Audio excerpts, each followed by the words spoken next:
On Disability Matters now, we're talking to Stephen Murray, who is an engagement officer and mentor with Aspire Ireland. You're very welcome to Disability Matters. Thank you. Cheers for having me. Now, a first point, I think everybody in the country now has heard of autism and of somebody who has been on the spectrum. But what do both of them mean? So autism is a intellectual condition or intellectual difference where the easiest way to describe it is it's like someone's just brain is wired slightly different. So we Okay. we process information and our environment in a different way. So that can present in a bunch of different traits. So people may have a lot of social anxiety. There could be a lot of sensory issues. So for to use a personal example right now, I have very big issues with heat. Okay. That my the ceiling of my comfort is about not is in the teens. If it goes into the 20s, I get like almost COVID like brain fog. I get sleepy, I lose all my energy, I start getting sweaty as well. It's horrible. But similarly, some other people may do need a very cold environment to function correctly, or Right. people might not like seams or tags on clothing. Then to go into the social side of things, people may have issues speaking one on one with people or might not like large crowds. Um, then the spectrum. So people are starting to move away from the term spectrum, Good.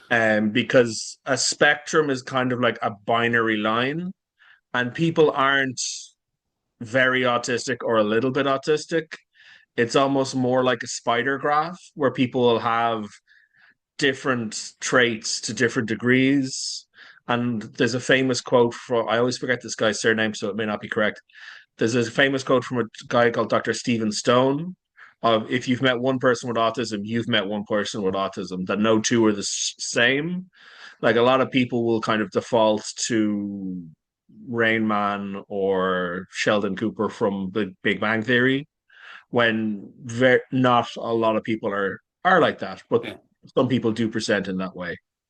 And tell us then, do we know how many people have autism in Ireland? If we don't, that's okay. We don't have a register, so it's not exactly known, but Okay. also uh, the waiting list for a diagnosis in Ireland is extremely long. I believe for adults, may be incorrect here. I think it's up to 6 or 7 years now. And to go private for a diagnosis, the cheapest one I know of is €1,200. Right. So a lot of the times, diagnosis isn't on the cards for some people. So even if we had a register of the amount of people diagnosed autistic, that number could be way off because there's just people who can't get diagnosed. You talked about temperatures and tags on clothes and all that. That's Yeah. very specific, isn't it? Something Yes, that that's people what. wouldn't consider. Yeah, there's a lot of other ones as well. Like people could have issues with textures. Like a famous one is, microfiber cleaning cloths Yeah. are almost sandpaper to a lot of people who are autistic. I don't have an issue with them personally, but I know a lot of people Okay. can't even touch microfiber. Like for cleaning glasses or for doing the washing, it's just not an option. Then they have to use a different uh, fiber cloth, whether it be cotton or whatever. Then a lot of people will have. There's a lot of varying sensory and social issues that people would have. The Another one that's quite common is either sudden loud noises or If there's multiple sources of sounds, to like if you were in a cafe or a restaurant and there's a conversation happening at every single table, that people might have difficulty singling out one conversation from that, even if the person is sitting across the table from them significantly closer than everyone else.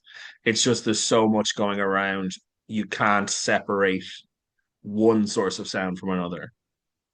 We're a charity and we deal with people with disabilities of all kinds. But we do Mm. have people with autism on our service. And the thing I learned from it is that everybody seems to be a little bit different from Yeah. everybody else.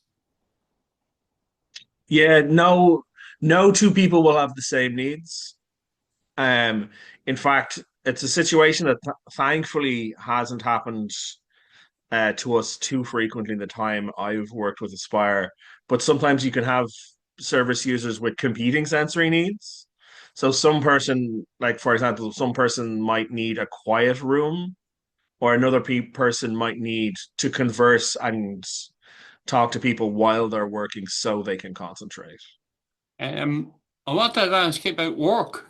I know you're Yeah. working, but some people aren't and they find it tough to get work. Yeah. And I think in a lot of cases, it's employers who don't understand what being autistic means. Yeah. Like this is really stark. I've so the figure, I believe this changes frequently, so I may be slightly off here. Okay. But the last time I checked it, I believe 63% of autistic people will achieve third level education, but 86% of them will either be under or unemployed for their entire lives. That's a So, really so stark figure, isn't it? it's really stark. Like I have a friend who he has a master's in English, so I use him as like a grammar check whenever I'm writing um speeches or things like that. And I sent him one on the subject of employment and said, hey, like, what's my grammar like in this? And he sent it back, no, that this is great, but I think you might have typoed here. That seems very high. I'm like, no, that's accurate. And he's like, wow, he had, because he's not autistic himself. He had no concept that it's really that stark. Like you have people who have master's degrees working in a spa because it's the only place they can get a job. And like Wow. that's criminal. It's a shame. It's an awful shame, isn't it? An awful Yeah. indictment on society. Yeah. And as you said earlier, a lot of this is employer. I don't like using the word ignorance, but I can't think of a better one. Yeah, Because yeah. like I feel that involves that implies a little bit of malice, which I isn't there. It's just people don't have the information about autism that they assume, oh, if we they're not going to be able to do the job fully, or the accommodations are going to be disruptive and will like delay other people's work. When like Aspire does autism awareness training for employers, Yeah. and a lot of the times, once we've talked to people about the accommodations that you'd need for people, like if you give a list of instructions, give them written as well as verbal, or like use clear understandable language. Don't I know the Irish are very fond of like sayings and metaphors, but just like a person or an autistic person might have difficulty understanding that or knowing exactly what you're asking. So like giving a written list, giving people just a little bit of additional time to process information, than not asking for immediate responses. And then when you give those instructions, a lot of employers will go, those kind of help everyone. Yeah. And they end up being rolled out across the company, not just for the autistic staff. So if we get on then to Aspire, do we know when it was founded and why? That's actually a pretty cool one because we just had our 30th anniversary. Wow. So we were founded in 1995 by two parents, because at the time there was a, fully zero support for autistic adults, and their son had just turned 18 and aged out Right. of support. So they initially set up a helpline in their kitchen that would give advice to people, and then we've grown since then. And now we have a residential unit which has two long-term residents, one of them being our founder's son. Then we have a information line, both email and by phone, that if anyone is having, if any person who is autistic or knows an autistic person and they need some kind of advice, they can get in contact and we can either give them the advice ourselves or point them in a direction of someone who can help them. And Uh, tell me this then, what about independent living? That's the end game, I think, isn't it? yeah. So there, our unit is at Ballantyre. It's a standard residential house that's been converted. There we don't, as far I don't, I never worked at the residential unit. I work in our social enterprise, which mention later. Excuse me. So I don't believe we have capacity for anyone else for the foreseeable future. But there are other organizations who do the likes of GEEL, uh, that's GHEEL, who do independent skills training. I think Walk in Walkinstown, or Yeah. originally in Walkinstown, I think they've spread since. They also do independent skills for people. We don't actively have any ourselves, but we can advise on support structures for people, or we can refer people on for further assistance.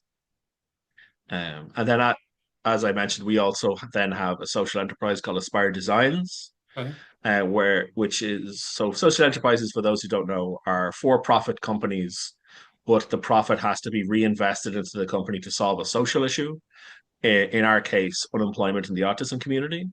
So we provide career guidance and meaningful work experience for autistic adults. So we are a graphic design firm focusing on greeting cards. So we have a team of autistic graphic designers who design our cards. We have some volunteers who would do admin in our office. And then we also have some people who will man our market stall in St. Anne's where we sell the cards as well as various other sensory items. Um, And you'd have some people who might do only one of those, or might do two of those, or might do all three. And that's where I do the majority of my work. Very Um, good.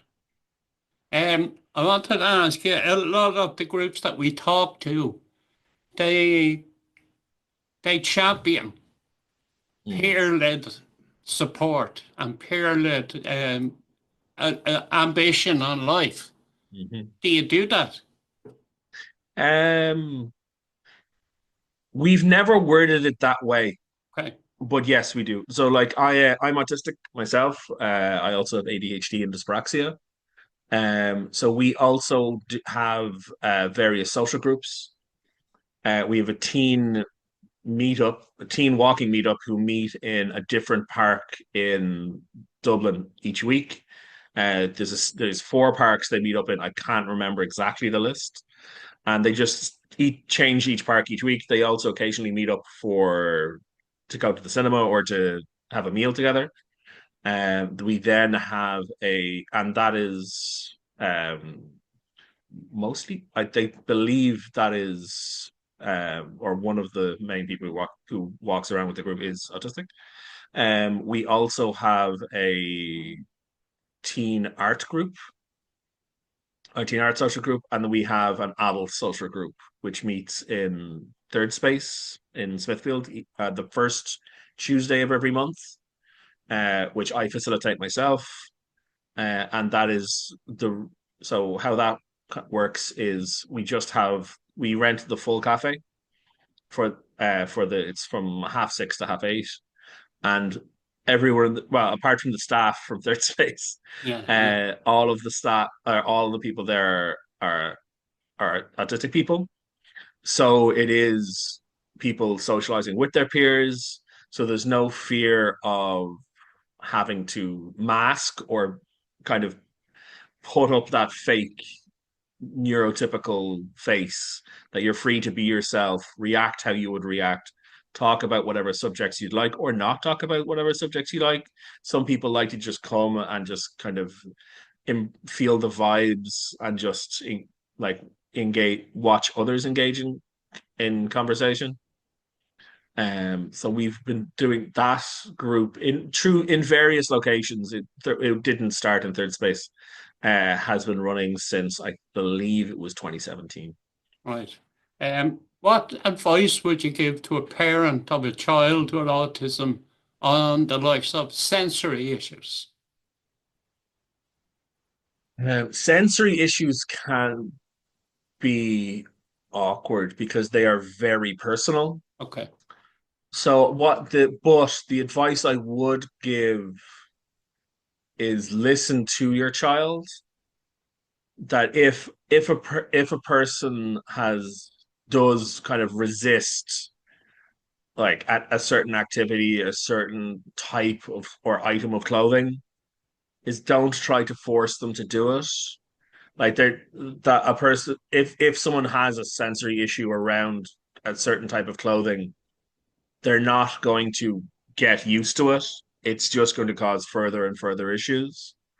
Um, there's a there's a way of approaching it that I'll admittedly steal from my sister, who that when we were growing up, our next door neighbor's son needed grommets and has got them since. But his mother would ask him, "Are your ears sore?" And he always said no because there wasn't pain involved. Whereas my sister said to him once, "Do your ears feel funny?" And he said yes. And that's when his mom brought him to the doctor and they discovered the need. Brilliant. But sometimes the it's the language used in the question Okay. can be important around trying to figure out what the issue is. That don't just ask why, ask like, does it hurt? Does it itch? Does like or why? And sometimes why don't you like it can work as well. But just be open to trying new things that don't try to force the child just to get used to it because they won't. And I know, and there are companies out there you can find. I don't know the names of any off my top of my head, but there are companies that sell seamless clothing, both Oh, socks, shirts, trousers. I'm not sure how they're made actually. That's kind of interesting, but it's just because I think that kind of started from like ourselves, a parent who just couldn't find them, so they did it themselves. that's really interesting. Seamless clothing. Yeah. That's really interesting. And what advice would you give to a parent who has a child who's newly diagnosed with autism? Ooh. Obviously, get in touch with Aspire. Yeah, reach out, get in touch with people, get in touch with ourselves. I would say be patient. Um, like I was late diagnosed. I got my autism diagnosis when I was 18. Okay, So I was a little bit older, but even at that age, it's a lot of information to take in. And it's very life changing because it's autism isn't something you get better from, or not that you need to get better, but it's not something that's temporary. This is going to be the rest. This is going to be the rest of, and has been all of your life. That it's important for people to realize that it's not going to be a light switch moment where everything's going to be great immediately. That it might take some time, and some people of all ages, when they first get diagnosed, resist that diagnosis. Because, like, while we've gotten a lot better, even in the time I've been diagnosed, there's some people do see stigma still with different neurotypes. So they did like, oh, that's not me. I'm not autistic. I don't need this. That guy was wrong. And just because they don't want to have some label attached to them, so give people time to accept and embrace and learn. That most people I've seen, once they have kind of learned more or socialized with their peers, become a lot more accepting with time. I think the Aspire website would be a great place to start Yep. because it Yeah. contains vast amount of information that would be very useful. Now, we're right at the end of our time. Is there anything else that you'd like to put out there before we go? Um, please come to our market or this. Oh, Please when come to our is it market and stall. where? Yeah, so we're in the St. Anne's Market in Raheny, at the Red Stables. We're not there every week, but it's on Saturdays from 10 till 4. And even if we're not there, the food and the crafts there are fantastic. It's a very fun day out. That please come along, support us where you can. We haven't yet, but we are soon to launch a website selling our cards and sensory items. Very good. So keep an eye on we are on Facebook and Instagram. So please keep an eye on our social media. That's where we announce anything we're working on. And yeah, just don't be afraid to reach out. Something that I always say as well, there are no stupid questions. I'm not going to get offended by any question anyone asks, that I'd much rather someone not hold back, ask the question, and then be educated rather than they continue on wondering and just not wanting to embarrass themselves, which would never be the case. Just reach out for help. We're out there, so just please engage. Final thing, if somebody wants to reach out, how do they? So you can find our website is aspireireland.ie. You can email me personally at stephen@aspireireland.ie. That's Stephen with a V. And I should have memorized our helpline number because it's my work phone, but I'll get it for you now. You can also get us on, you can call me on 089 465 2026. That line is manned Tuesday to Saturday. And I will happily answer or call back any help calls. You can also email info@aspireireland.ie. Yeah, Great. Stephen, thank you so much for talking no problem. to Disability Matters. Cheers. You're Thanks very for having me. kind. Thank you.